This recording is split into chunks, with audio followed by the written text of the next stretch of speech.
Hello, my name is Lauren, and I'm with the Orange County Library System. Thank you for joining us for tonight's Meet the Author event. We have a lot of events planned for our adult summer reading program, so please join us all summer for programs galore. But tonight, we have a New York Times bestseller with us and a Star Wars author, and we're so excited to have him. So I wanted to bring on New York Times bestseller author Mike Chen. Mike Chen, thank you so much for joining us today. Hello. Hello there. And look, Obi-Wan can wave his arms too. I feel like it's required now for you to start every interview saying hello there. Is Hello that there. Yes, pretty much. even with the inflection? That's perfect. So many You people said hello there to me at a celebration. I was like, I'm not Ewan McGregor, but you can say that to me. you have to. Well, I'm going to show your book because this is amazing. hmm You wrote Star Wars Brotherhood, which is an official canon Star Wars book that is a New York Times bestseller. How does that hmm feel? it's me writing the brand popularity. Like I know like I kind of cheated my way onto the New York Times list, but I'm like, that's okay. HarperCollins like is very happy about that. They can put that on all my other books. Yeah, but I mean, it's testament to the book being good too, and people Yeah. loving the characters and the time period and what you've created. And So, it's I think the most gratifying thing is that like because with a big franchise, like any entry into a franchise, you're always worried about like how are people going to accept it. And I'd say like 90% of the people like that have reached out or left reviews or whatever have been really like they really loved it, like they got what I was going for. And like the 10% of people who didn't like it, they're like, well, I wanted something that was more like more action packed and like the cartoon series. I'm like, that's totally fine. I knew I was writing a character story, so I knew some people were not going to dig that, but most people are really happy to just spend time with these characters. because they love them. And Yeah. that's really awesome. Speaking of the characters, it is a book about primarily the brotherhood of Anakin and Obi-Wan. And I have a picture that I'd like to be shown because I think it's one of the coolest things. Can we discuss how cool it is that Ewan McGregor is holding your book right now? Yeah. And then like there's a I posted on my Twitter, I actually signed that for Ewan McGregor. So the story of that is um I was signing books at Star Wars Celebration, and my editor taps me on the shoulder and he says, you have to stop right now and you have to sign a book for Ewan McGregor." Which is a sentence that you don't really hear in normal life too much. um so I signed it for him, and it went to my editor, who handed it to like a publicist, who handed it to like a manager, and then it got to him, and then we got this text about like how he was really excited to see it, and like all these nice things that like he didn't need to say. So I'm going to take it at face value that he was genuinely excited about I'm assuming he's reading it right now. it. Let's just Well, let's I think he needs to take a nap. If you see him in that photo, he looks kind of tired. He's been doing a celebrations. lot of press. I guess so. I think he's got like, a show going on right now, right? I'm Yeah. pretty sure. So how does it feel to like write a Star Wars book? Like that's phenomenal because I know you've been a fan for a very long Literally my time. entire life. Yeah. Yeah. I was born in 1978. So I was like born into Star Wars fandom. And I have an older brother who like he had Star Wars toys before me. So like I remember his broken snow speeder with like the cannon snapped off of the ship.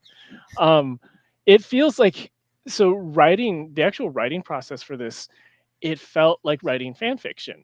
And writing fan fiction is just a lot of fun. And so it was all about like the speed that I had to do it. Like I basically had 3 months to write a first draft, and then like 2 months to do 2 rounds of revision on top of that, which is insane. Like that's like excessively compressed timeline, but it also went by really fast because it felt like writing fan fiction. So I didn't have to worry about like there's usually, I mean, every author's process is a little bit different, but for me, like my first draft is just about like discovery about like who are these characters and what is this world that they're occupying. So it's like this really loose skeleton draft of just kind of like stick figures moving around and saying things to each other, and then it fleshes in revision by revision. And then Which with makes this, it sense. was like I know it's Anakin, it's Obi-Wan, but is it, I know it's like Ewan McGregor Obi-Wan or James Arnold Taylor Obi-Wan, and like, bridging like the Clone Wars versions with the Attack of the Clones versions. Like, I knew which ones to pull, and I knew that my goal was to kind of like synthesize them into like one character. So it felt very, very natural. Like, even with my original characters in there, like I had a very strong idea of where I wanted to go with them and what they kind of represented in this world. So and like their physiology and like their politics and all that stuff, like it was already colored in. So like it was really, really easy to write. It was just very intense. I can't imagine having like that short time period. I mean, thankfully you already know so much about the world, but like writing a full book in that time span is Yeah. extremely hard. I mean, this gets into like the weeds of the publishing business, but like there have been other, like, we call them IP books, intellectual property Mm. books, where my agent has said like, would you be interested in talking with this group about this? And I look at the property and I'm like, I like it. I don't love it. And because I don't love it, I don't think I'd be able to write it in like 3 to 4 months. Like, I really Yeah, need to have like obsessive knowledge about it. So there's only a few things that I feel like I can do this on such a compressed timeline. makes sense. Makes sense. So you brought up the two Obi Wans, Ewan and Mm. Clone Wars and all that. So for those who haven't read the book yet, because it did just come out last month, can you just tell us a little bit about what Brotherhood is about and like where it fits in within the entire timeline? I mean, It's about judging by the fabulous mullet. haircuts and mullets, which is true. The Obi-Wan's mullet is a plot point. I always bring that up. That's very, very important. So it takes place. So Attack of the Clones happens, and so that's the first battle of the Clone Wars. And then E.K. Johnston's book Queen's Hope happens, which Mhm, is the wedding of Anakin and Padme, and then like maybe 2 weeks afterwards. mhm. And then there's a few week gap, and then my book happens. And so my book takes place before the Clone Wars TV series. So Ahsoka does not exist in my book. I get asked that a lot. I'm like, no, Ahsoka has not entered the picture yet. There is a proto Ahsoka character though that everyone loves. Um, and so my book is about, Anakin has just been promoted to Jedi Knight. Obi-Wan is filling in on the Jedi Council, and there is a disaster on the planet Cato Nemoidia. And for those who remember in Revenge of the Sith, Anakin and Obi-Wan kind of joke with each other about like, did Anakin really rescue Obi-Wan on Cato Nemoidia? Does that count? This is that business that they're talking about. And so there's a mystery, there's a little bit of a thriller aspect to it. There's some good old like space battles, but at the heart of it is these two men trying to adjust to this new relationship of theirs without the framework of master and apprentice, because you see them in the Clone Wars, they're very buddy buddy, and this moves on into Revenge of the Sith, in like the first half an hour of Revenge of the Sith, where they're making jokes with each other and they're rescuing Palpatine and they're like best buds, and you're like, how did they get there? Because they were just arguing on the Battle of Geonosis and Attack of the Clones. And so this examines, how do you get to that stage with someone in like a really short intense period.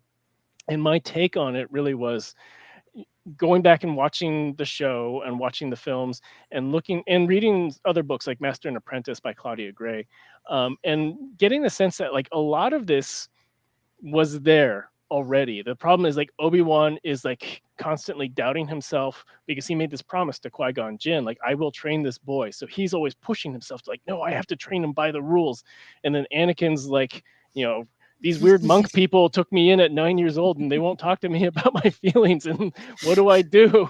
And I'm all feelings. And so it's like these two opposing forces. And then when you remove that framework of who they think they have to be, they really start to pull together as people. Yeah, I think that's a great explanation of it, and I love how you use bits of everything that's already, the everything that's been created and how you gave premise to that one-off reference in Revenge of the Sith and all that and kind I of should say, like, that was not my idea. oh, When just we giving got you the call, credit. when we got the call from Lucasfilm, so they said, they wanted it to be about Obi-Wan and Anakin.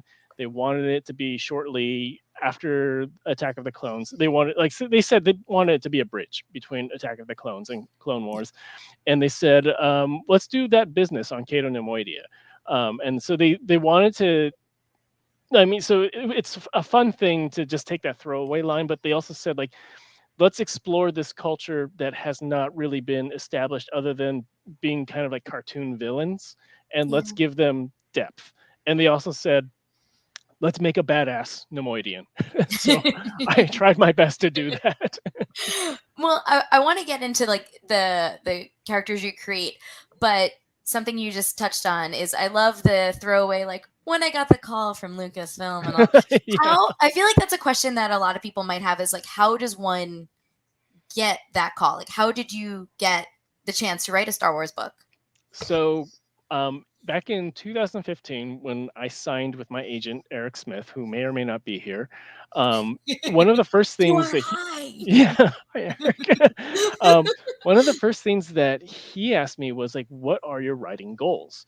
And I said, like, other than earn some money out of it, it was like write Star Wars, and it's very specifically write prequel era Star Wars because I find even though I love all Star Wars, but like that's the era that I find the most fascinating. Mhm. Um, and so in 2020, yeah, 2020, I got the call. He said, actually, he emailed me and he said, I think Lucasfilm might be interested for you for a short story, but like it might take some time. So like, don't worry about it for now. I'm like, okay, that's not going to happen. Whatever. 2 weeks later, he calls and he says, Lucasfilm wants you. And it was for the From a Certain Point of Mhm. View anthology for The Empire Strikes Back. And so I started talking with the editorial team. And by then, like about, I think half the stories had been set. And there are 40 stories in the collection. So I'm looking at the list of who is available to use. And Yeah. there's like the droid on Cloud City that swears at C3PO, and like, the dude at the comm station who's like behind Veers when he gets choked, like things like that. And then I saw Palpatine was on the list. And so I asked Tom, the editor, I said, like, why has no one taken Palpatine yet? And he goes, I think people are intimidated by Palpatine because it's a very important scene in Empire Strikes Back. Yeah. So I wrote 5 pitches for Tom. Tom said that that's the most anyone has ever done. But so I wrote 5 pitches. 4 of them were very like incidental, like they're Mhm. just background characters observing something. It's kind of funny. And then I wrote one for Palpatine, and I said like this is right before he does the Zoom call with Vader in Empire Strikes Back, and it's the moment he discovers who Luke is in relation to Vader. And so his Zoom call with Vader is basically just him trolling and like trying to get information out of Vader. But I wrote it in like he sees like this vision of like Vader slash Anakin. Actually, it's portrayed very well in the Kenobi series of like how Vader and Anakin are one person. And so I Mhm. wrote a story about that, and it's very steeped in Clone Wars. There's references like to Padme. There's references to like all this stuff. Like I wanted to feel like this is Palpatine, but it's an Anakin story, and that was basically like my audition piece. And I was like, go big or go home. And so about a year later, that's when Eric called me and he said like they want you to do this. So like I think just being very vocal about like I think this is the era that I can do best. It's the era that I really want to do. And then when I got my opportunity to write for the anthology, like there's a lot of really cool stories in there, but like the way the anthology is built, not a lot of them are meant to be consequential. They're mostly supposed to be fun. So it was really like that idea of it, go big or go home. Like this is my opportunity. I'm going to try to weave everything into this 5,000 words that I can say about the prequel era and then hope that it works. And it It did. did. They were really happy with it. Yeah. I remember when he was able to, talk about it, because I am friends with your agent. He texted me to be like, "I got Mike a Star Wars. I got," and it was just like 7 exclamation marks, and Yeah. just like, Lauren, I got him a Star. And he was just like, and this was just for the anthology. Yeah. So when the actual book of yours came, I know how thrilled he was to. Yeah. Well, It and you did was, that. You did that. Like that's yeah. amazing. It's still like there are times that like because I my Twitter is much more popular now than it was before. Like I wake up every day and I have like questions or comments about the book, and like it Mhm. has not stopped since the review embargo lifted about 6 weeks ago. It's like, and it I kind of take a step back and I'm like, wow, this is still happening. Like this is, and then like my Wikipedia entry for the book is just Love Wikipedia. massive. It's so cool. And like You those are have characters I created. yes, yes, yes. I'm actually so I do have questions for you, but I'm gonna actually skip to one because there's a question from a person and it coincides with the question I have. And that was, what is you created characters for this book? So I was gonna ask you who was your favorite to create, and that goes with a question from those watching saying that they enjoyed the book. Yay! And Thank Mill you. was a fantastic character. Can you describe how her character developed and whether she may reappear? So I'll answer the second part first. Is Yeah. I don't know, but I'm like passive aggressively begging that she shows up somewhere just so we know she survives Order 66, because she's named after my daughter, and I'd really not prefer her to die in Order 66. Um, so Mill was created. So there were two things that I was thinking of. It's one of them is because Anakin as a character, well, in structural perspective of this book, the idea was Anakin and Obi-Wan start together. They have to separate, and this kind of mirrors Attack of the Clones. They both go through like a personal journey with a foil to work with, and then they come together in the third act. So that was very intentional. It was designing the original characters are the foils for Obi-Wan and Anakin, and then for Mill, it was like, okay, this is a character that I thought it would be really, really interesting to see Anakin at both like from like a vulnerable perspective and then also like kind of a naive perspective, because Anakin hides pieces of himself to everyone. Like that's just because he can't be like he literally cannot be honest with anyone. Palpatine, Obi-Wan, Padme, the three closest people that he has. So I wanted to give him an empath to work with, because the dude is like all feelings. Like he's I mean, even now in the Kenobi show, the guy is all feelings. So I wanted the empath to be able to see past the walls that he puts up, and the idea of having it be a child is so part of that is bridge work for Clone Wars, because one of the questions I always had with Clone Wars was like, why are they just giving him a Padawan? It's like Right, it just right. like kind of pops up out of nowhere, and like it's great from a story perspective and it's great from a marketing perspective, but it's like, why does this make sense in universe? And so the idea was to give him a character that showed off like leadership and mentorship qualities, but this character had to be kind of like naive to the world of Star Wars, like not running along saying like, yes, let's do this Clone War because this is going to be awesome. But and so it really synced up with the idea of an empath, of someone who feels the Clone War like on an emotional level throughout the Mhm. galaxy, and she's not sure what to do with it. And so to have her be with Anakin, who is like, I think this is the right thing to do, but then he's got all this inner conflict that she feels too. It makes for a really strong relationship to build with them. Um, Absolutely. and then with Rue Cornum is the Nemoidian badass that partners up with Obi Wan, and they also so they're kind of mirror images of each other. Where Obi Wan is like this wonderful true north figure who is has like such, and he always talks about it in the book too, he's got such faith in like the Jedi Order, in like the traditions and the systems of the Republic. He cannot possibly fathom that the system itself has been corrupted. And so you have Rug, who is a former special ops for the Nemoidians, but she's been demoted to just guard duty because she's like challenged the values of the Trade Federation, and she's done a lot of bad things in her life, and she talks about how she's like assassinated people, she's like blown stuff up, and she does this not because she thinks it's the right thing to do, but she understands the way that politics work is that like everything is a chain. So if she assassinates someone over here, it creates good for someone over there. And like it doesn't matter which perspective you look at, everything is a chain. It's all interconnected. And so she's kind of jaded, kind of cynical, but she believes in her people, even though she doesn't really trust her government.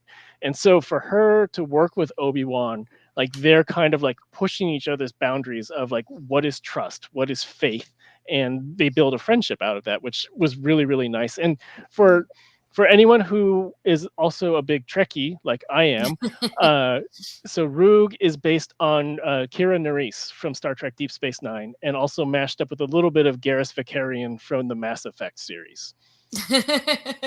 Can't make put it all together. Yeah. So, who was your favorite to create of not just those two, but anyone in the universe that Oh, you've I think I added? had them. Well, so it's I I have defended Anakin Skywalker for like, 20 years. So to basically put everything that I feel about him on paper was probably like the most joy that I've had. So Mhm. before I wrote fiction, I wrote a lot of like geek media stuff for sites like Nerdist and the Mary Sue, and like I wrote so much about Star Wars, and I've defended Anakin on there. So like my whole thing with Anakin is that he's kind of like a foster child who's been let down by the system. Um, but at the same time, he's like the most powerful foster child in existence, and like the scope of a war Mhm. depends on him. Because he's like, he's taken away at an at like the most. I mean, George Lucas even said that he put Anakin Skywalker at 9 years old in the Phantom Menace because he felt like that would be the most vulnerable time to take him away from his family. And so he's got and his father figure is killed right Yeah. away, so he's Yeah. got like this uncle who is not quite sure what to do with him. Like he tries his best, but he's He doesn't tries. have the experience yet, and then he's surrounded in this system that is like, no, you were too old, you shouldn't have been trained anyways, but you're also the chosen one, so you got to save us when there's a war breaking out. Yep. Mhm. And then he's got like this, grandpa figure who, like, the whole time for 10 years is like, oh, you are special. You are cool. Tell me all your problems. I want to hear about that. And then he's also got like, you know, super beautiful Natalie Portman, coming back into his life. So he's pulled in all these directions, and he's never given the space or the proper like training to like deal with it. And like all of his support systems, I get asked the question a lot, like, was Obi-Wan like the best person to train him? And I'm like, I don't think so, but I do think that if Qui-Gon had survived, but Palpatine was in power, this still probably would have happened. If Yeah. Obi-Wan is there and Palpatine's in power, this still probably would have happened. Like no matter who you put in there, if you don't remove Palpatine from the equation, because he's the one Mhm. who, if you look at what happens in Attack of the Clones and the Clone Wars and Revenge of the Sith, every time Anakin feel like has like a major life choice, like somehow Palpatine is involved and like Mhm. taking away a support system from him. And so like Revenge of the Sith, he sends Obi-Wan to go chase General Grievous. So, and then he says like, "Oh, you should have done that anyway." That doesn't that kind of suck how like, "Oh, Obi-Wan didn't went off to do this and now you can't even talk to him about it." Mhm. So, I mean, this is like my dissertation on Anakin Skywalker. I can go on for like 30 minutes about it. But I find That's him all this is he now. he is like the most I think he's the most fascinating and complex character in Star Wars because he's just constantly dealing with so many different things. And I was doing I was doing a chat with E.K. Johnston, and we're talking about, because her book covers Anakin and Padme too, but it's from Yeah. Padme's perspective mostly. And then in my book, I gave them like date night, and so we were talking about it, and about how like they just don't get time to breathe. Like their relationship is built on like this kind of like yin and yang personality that like you find that a lot of couples are like that, like where one is more intellectual, one's more impulsive, one's more passionate, one's more like just chill, Mhm. and they come together because like, one, they're both they're both really good looking people. That helps. I mean, but but then like they have like kind of this balancing act, but they don't get time to explore that. And so Kate and I were talking about how, like, if Palpatine was taken out and let's say like Anakin left the Jedi Order and they just went to Naboo and they raised the kids, and we were like, do you think they would have made it? And like, I think they would have had some rocky times in like their 20s, as most couples do in their 20s, but I think they would have like made it and they've come out of it and be mature and happy. And it's just, they just didn't have time to do that. So anyways, no. that's part two of my dissertation on Anakin Skywalker. We've got all night. Um, but it is true. I think you're absolutely right. Like he's a complex character, and there's so much criticism about him, not in your book, but just in general of his character. But dude's been through a lot. Like, Yeah, it's like you try losing your mom and your surrogate dad yeah. at 9 years old, and Yeah. then go live with a bunch of weird monks. Yes. You were like, you're the chosen one. Also, not good enough. Also, don't show any emotion Yeah. ever. Like that's a lot. That's a lot to handle. You mentioned the relationship between Padme and Anakin, and there's another Mhm. question from the audience, and if you can talk about it, or however much you can talk about it, can you talk about Obi and Sabine's relationship? Yes, Satine. Oh, okay. I So, say Sabine, I meant uh, Satine. yes, we're not talking about Rebels right now. I You do know, that's all find I it think amazing that about. like they named a character like off of only by One one letter. consonant. Yeah, One letter. that's Make very it easy. confusing at times. Okay, so Satine. what can I say about Obi-Wan and Satine's relationship? Like from from this book, um, I wanted to show that like it's of consequence to Yeah. Obi-Wan. Yeah. I think that was the most important thing, and because he sees a mirror of it, so it's like it's got this weight, but it's also got something that it makes him question when he sees. So people are like, "How much does Obi-Wan know about Padme and Anakin?" Like he literally says this is his first line in Attack of the Clones. Like and He it's like knows. one of the last things he says to Anakin in Attack of the Clones. He goes, "You will be expelled from the Jedi Order. Like, don't do this."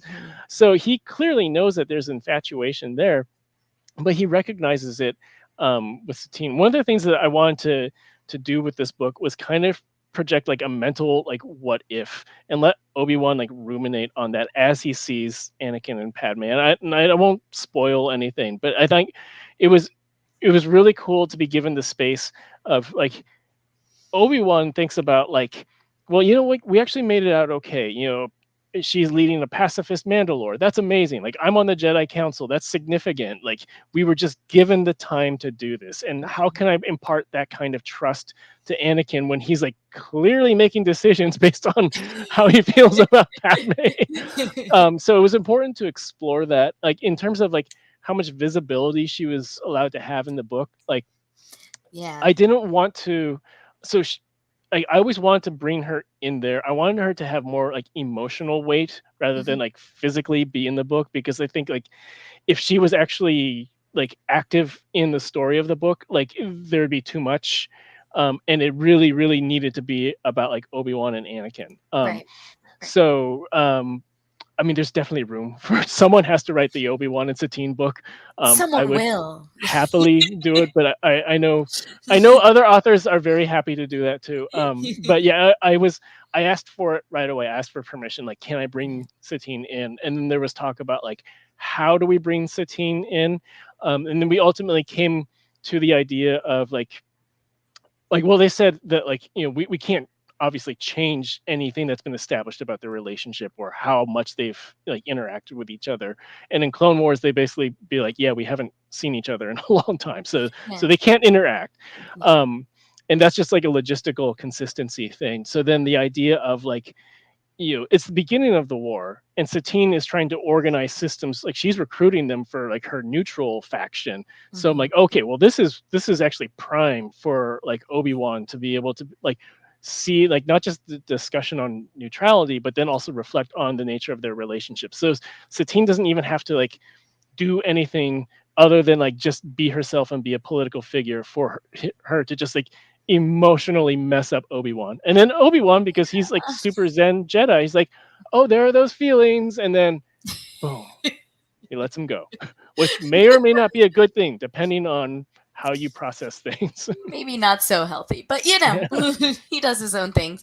So, which actually brings me to another question. You said like you kind of discussed how much you can bring Satine into it, and there are Mhm. limitations because there has to be like he hasn't seen her in this much. How much creative control like did you have? Like, did you have to like you made up characters, which Quite is amazing, but more than I thought I was going to. mhm, So they said like, here's the framework. It's going to take place in this time. We want the theme to be about like the bridge of their relationship. We want it to take place on Cato Nemoidia. Give mhm, us a pitch. And great. so from that from that like just very short like blurb on email. Oh, and then then my editor Alex Davis said like, let's talk, after the weekend. And so that weekend, I wrote a 5,000 word synopsis. um, and so we get on the Zoom call, and I'm like, he's like, well, let's just talk about some ideas. We'll brainstorm, see what you're thinking. And I'm like, I actually wrote 5,000 words. Can I read this to you? So I wrote that, and that document, like, that is the bones of Brotherhood. Like, it just Awesome. grew. The biggest change that came from that was that Asajj Ventress was not in there yet. And it was and then so after, like, so I read him the summary, and he was just like, wow, that sounds pretty good. And he said and he That's said like, well, nice. he said like, let me see what the team thinks. And then like a few days later they said like, okay, this looks really good, like you can start expanding on it. Nice. And then like maybe a week after that, he said one of the big points of feedback was that they wanted a personified antagonist. They didn't want just to be kind of like this morality play, but like they Mhm. wanted to have someone actively like pulling the strings in the background. And so he goes, "Do you want to use Asajj?" And I'm like, "What? What?" And I thought like in my head, I had thought like, can I put? No, I shouldn't put her in. That's asking for too much. I'm just some dude. They can't, they're already letting me do a lot. And She's so a I was like, character. yeah. So Mhm. I said like, I can do that. And he's like, oh yeah, just whoever you want, ask. And the worst thing I can say is no. That's So I'm like, okay. awesome. Who else So can I get? yeah, so I got to write Asajj Ventress, and it's Cool. her first canonical appearance.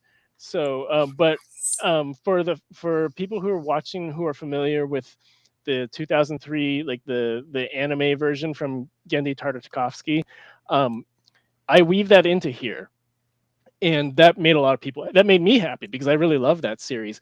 And but there's like this disparity in like Jedi powers and speed and all this stuff from like that series, because that series was meant to be kind of like fantastical. And so my own take that I used when writing this, and no one ever objected, so I guess it's okay.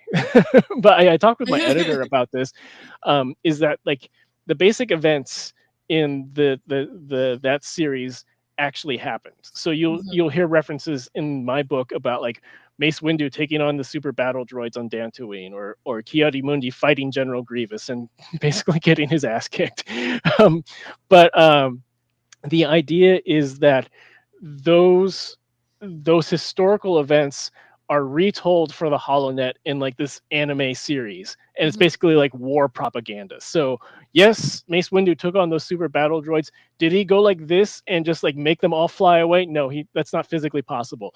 But in this anime series, it does look really cool. So like that's kind of like the weight that I gave it as I tried to fold in the different things that I really loved from Legends and prior canon, to make this just kind of like a bridge of everything that existed of the Clone Wars. Right. So, and I think you do a fantastic job of connecting it. What other, aside from like the movies, the cartoons, which you did a great job using, like the anime too, like you said, what are some of like the books that you used as reference and research in kind of building this world So out more? from from a nonfiction perspective, I'm going to shout out author Kelly Knox. She writes a lot for StarWars.com. But Mhm. she also writes. She has an upcoming kind of like self-help book called "Be More Obi-Wan." So when it was came to world building, that's right. They're still high We love fiving. Kelly Knox. Yay. So I would message her because I'd be like, you know everything. You have all these DK books that you just have in like a library, and you've written for them. So like, I need, what are they eating at Dex's Diner? And so she would send me That's cool. photos from stuff. And so I actually, so she is in the book as Jedi archivist Noxie Kell. And so that was where like a lot of the reference material, it was just so hard to figure out, like to drill down the specifics of like, I can you know imagine. yeah, it's like Wikipedia is just super dense, so it was Mhm. just easier to just ask someone. From like the fiction canon, so the big thing right away when I knew I was going to be working on this, I messaged EK Johnston and I said, I know you have your Padme and Anakin book coming up. I need to talk to you about this. So she sent me the early PDF of it, and we also talked a bit about just kind of like I mean, I'd read her other ones, so I knew like when I wrote the stuff about Padme, I wanted it to feel right to Mhm, hers. I feel like mhm, she's got like the definitive vision on that. So mhm. I would run chapters by her, and she would read it, and she would say, "Yeah, this feels right." Um, I also like I don't know anything. Obviously, I am dressed in a hoodie and a t-shirt, so I don't care about clothes at all. And clothes are really, really important to Padme. Like she uses them as like an armor and a persona, and so I would have like these placeholder brackets, and I'd be like, Padme's clothes. And then I would ask Kate, I'm like, what would Padme wear like if she was like in between meetings at the Senate but rushing to something, and like would she have one or two handmaidens with her? Which bodyguard would she have with her? And I would work with Kate to fill those in. So in I love that. between like referencing the stuff that Padme and Anakin do in Queen's Hope, like as part of like their post marriage period. Like Mhm. I also wanted her just to fill in some of the details. So that was probably like the most integrated. And I tell people That's like awesome. if you have both books and you haven't read them yet, read Queen's Hope first and then read Brotherhood, because they really really work as a Mhm, duology. mhm. Um, if you're familiar with Kate's other books, the way that I would present it is, so Queen's Hope is about Padme and Sabe and like their sisterhood. But Mhm. then you also have like this foundation of Padme and Anakin. And then Brotherhood is about Padme or Anakin and Obi-Wan and their brotherhood, but then the foundation of Anakin and Padme. So like it's kind of a mirror of each other. Um, the other books, so Master and Apprentice by Mhm, Claudia mhm. Gray. So there's a lot of Obi-Wan thinking about her early times with Qui-Gon, and like how Obi-Wan was kind of like this straight-laced teen and Qui-Gon is like this maverick who's like going behind the council and stuff, and some of the events of that are referenced. And then Matthew Stover's Revenge of the Sith novel, which I will hold as the greatest book ever written, not just Star Wars book, like the greatest book ever written. If you've never read it, it's like literary fiction meets Star Wars. Like I can't even explain it. Like it plays with point of view and tone and pacing, and it's just really really like beautifully written. And so there are elements in there because it's a novelization of a film, but it goes so deep into character work. And one of the things that it brings up is in that book it talks about the Sun Dragon is this tattooing myth, and then Anakin kind of personifies it, and it's got like this burning furnace of a heart, and it's about like everything that he wants to protect. And his biggest fear is that furnace dying and turning into like a cold block of ice. Um, and so I wove that into my book, and it's constantly referenced, and it pays off at the end. No spoilers, but like it's Yeah. not just an Easter egg in there. Like it has a very important impact on Anakin's character development.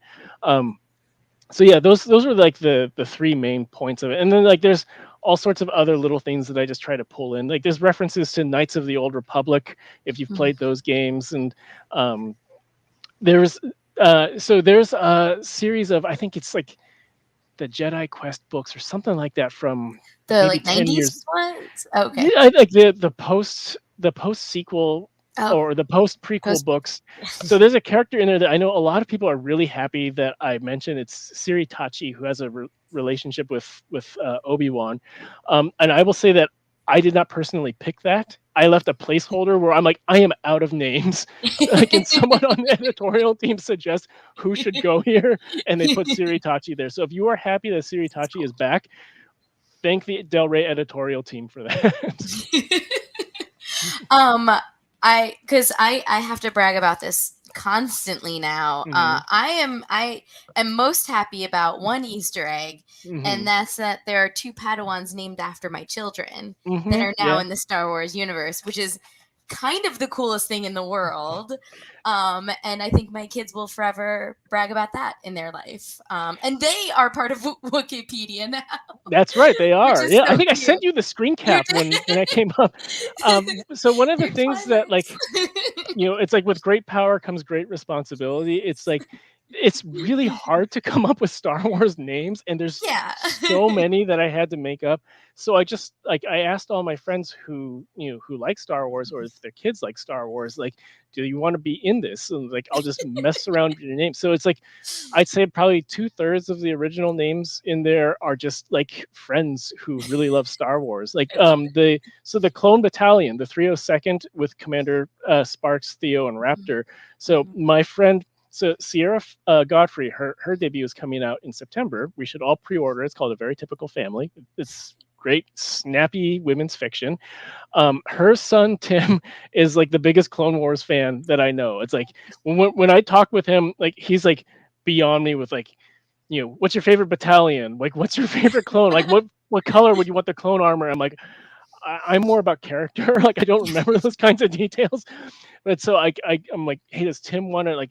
He can number the battalion. He can name the commander and the two Aw, captains. He can design like their armor painting, and then I just put that in there. So it's like it I makes love my it. job easier because I'm like this less stuff that I have to make up. But it's Especially also when it's a name, yeah. Like, it's just a yeah, throwaway moment. Like, the yeah, moment's not throwaway, but the character is like, you just need yeah, someone. they're just incidental. Yeah. Yeah, there's one of the characters that goes on like Anakin's mission with him is it's so hard to pronounce because it's two friends' names mashed up into one. It's the Urban When Heard. It's Diana Urban and Wendy Hurd. And so we were all on deadline at the same time, and we were like every morning we'd message each other and be like, "Are you ready to sprint?" And we would just sprint for like Aw. 15 to 30 minutes throughout the Mhm. day. And they both have glasses, which is why their Jedi has glasses and long hair. Absolutely. And they both write thrillers, so I gave them instead of the standard lightsaber, they have the two short blades, which are really good for stabbing people. So yeah, Perfect. it's just little things like that. Just Perfect. just trying to nod at people. I love it. I love it. I just remember when you messaged me about it, and I got to like choose which what kind, who they were, like Hmm. their Twi'leks. Like, that's so, it was the coolest moment. Um so I want to ask you about other things. If there's anyone watching who has a question for Mike, we have a little bit of time. So if you do want to add a question, you're welcome. You're welcome to. But I do want to know. I know you have another book coming out. It's not a Star Wars book, but I just want to make sure we have time to plug your next book, because if you like Mike's writing in this book, his writing is phenomenal in all of his books. So please, can you name your books real quick, and then tell us the one coming out next?